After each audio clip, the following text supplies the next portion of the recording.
kayu gadang yang melintang sana. Dijagonya rumahnya di Allah. Sepanjang kayu sana. Dari mana datang dari rumah berat? Dari rumah berat kita dari mana? Kalau tidak sempat tidak ada batang kayu, kau masuk aja ke dalam masjid itu.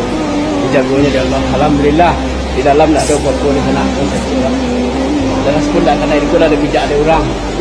Jadi itu kekuasaan Allah ya sana.